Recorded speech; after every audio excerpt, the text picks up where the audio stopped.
Starting your day with drama again, huh? And you still can't be bothered to rinse out your cup, Adam? Oh boy, are we doing the whole nagging wife routine again? Honestly, unbelievable. So yeah, same old scene. She's already parading around in that worn-out raspberry-colored robe, hairbrush clutched like a weapon, eyes narrowed like she's about to pass judgment. And me? I'm barely upright in the kitchen, haven't even managed a proper sip of coffee, and boom, we're deep into Act 3 of yet another household soap opera. No build-up, no breather. Just straight into it. I've had enough, I'm leaving you, she declares, like she's gunning for a Best Actress award. I let out a half-laugh, tight and uneasy. I mean, how many times are we gonna do this? We've been breaking up for 3 years now. Usually, it blows over by dinner. But something about today, I don't know, it felt off. Like someone threw away the script and went rogue. So I snapped. Loud. Sharp. Fired up. Oh, you're leaving? Really? Who's gonna take you in, huh? Who else would deal with all your crap but me, the idiot who still does? Well, that's when it hit the fan. Stacy, now officially the ex, though back then she was still just my wife, went dead quiet for a few seconds. Not the usual pause, but the kind of silence that makes the air in the kitchen tighten, like even the pots and pans are holding their breath. And then, just like that, she dropped the bomb. So you think no one wants me? She said. I've been seeing my boss for the past 6 months. He says I'm the best thing that's ever happened to him. And you know what, Adam? I believe him. Then she walked out. The door slammed so hard it rattled the walls. The cat, startled out of his 9 lives, launched off the wardrobe and bolted straight into the bathtub.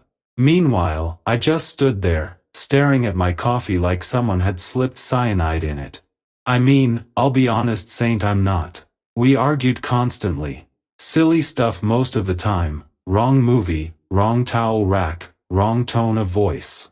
Sometimes, I'd catch myself wishing she came with a mute button. But even with all that yelling and door slamming, I loved her. In my own messed up, lopsided way, I really did.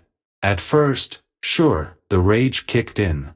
I had this wild image of barging into her office, grabbing that smug boss of hers by the tie, and yelling, "Hey, hand over my hurricane." But I didn't. Because deep down, I knew. It wasn't about speeches anymore. That ship had sailed. 3 days later, she showed up out of the blue with a couple of guys who got straight to work packing her things. No drama. No eye contact. Just the sound of zippers and boxes shutting like the final clicks of a closing chapter. I didn't say a word. Just poured myself a glass of whiskey and watched her life get folded and stacked into cardboard. Even the cat came and sat next to me on the floor. I swear, the whole thing felt more like a wake than a breakup. I spent the next 6 months, well, let's just say, living like a proper miserable hermit. First came the heartbreak, then the bitterness, then more heartbreak, until it all melted into this messy cocktail called I don't know what I want, but I'd really like it to hurt a little less. Every now and then, I'd have these dreams. Not the usual shouting matches, no. In those dreams, we were tender. She'd wrap her arms around my neck, sobbing, swearing it was all a lie. No boss, no affair, just a mistake, and maybe, just maybe, we could fix it. And every time I woke up, I'd feel this blind urge to hurl my phone across the room. Because it wasn't just a dream, it was my brain screwing with me. And I knew better. I had the receipts. Yes, I starred in a low-budget detective story. I tracked down one of her colleagues, the one who was at last year's corporate party. I cornered her in a cafe. 5 minutes of guilt, one overpriced latte, and boom. All the information is on hand. It turns out that Stacy was hiding in some kind of rented apartment, for which her boss was paying in full. You know, the same guy who once promised her a new life in another country. Spoiler alert, he never picked her up. I don't think she was quite suitable for the role of an expat wife. Anyway, fast forward to a lazy Saturday afternoon. I'm standing in the kitchen with my shirt unbuttoned and my underpants pulled down low, cooking steak like a true soldier of the fatherland. And yes, Don't pretend to be so surprised I've really learned. Then the doorbell rings. I shuffle over, open it. And there she is. Stacy. In the flesh. Breathing.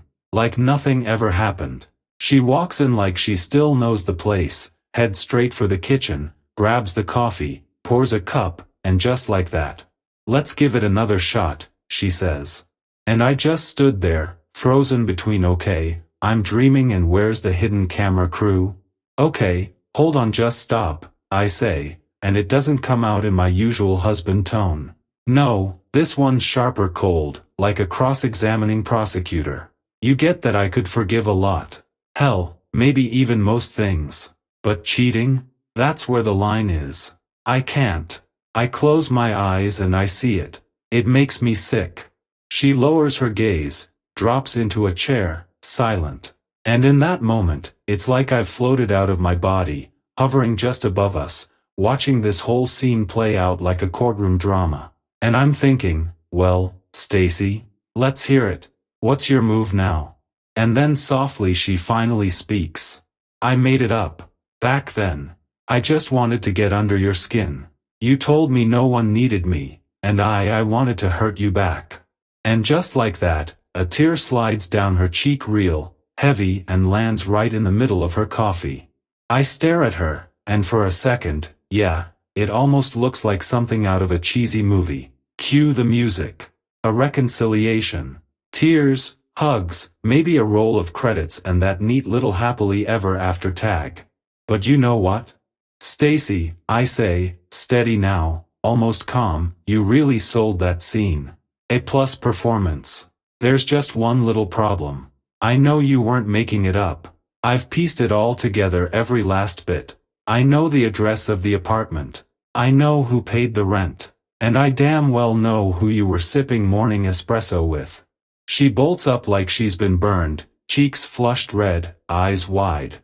The coffee cup slips from her hand, crashes to the floor, splashes everywhere. The cat, of course, takes off like a rocket. Second time that week he's seen his life flash before his eyes. Stacy snatches her bag, doesn't even look back, and heads straight for the door. And don't forget to shut it behind you. I yell after her. Curtain call. Or so I thought. A week later, the same colleague, yes, the one with the latte, calls me. He says that the boss boarded the plane and flew away. 1. He didn't even leave a note for Stacy. He just said, "You're great, but I have other plans. 1 month of rent is paid." That's all. The end of the fairy tale. So what's the takeaway here? Simple. If you think lying is just tossing around a few harmless words, congratulations, come join my ex-romantics club. We gather Fridays. No women, but plenty of beer and pizza. Oh, and one more thing, yeah, I wash my cup now. Every time. Just in case.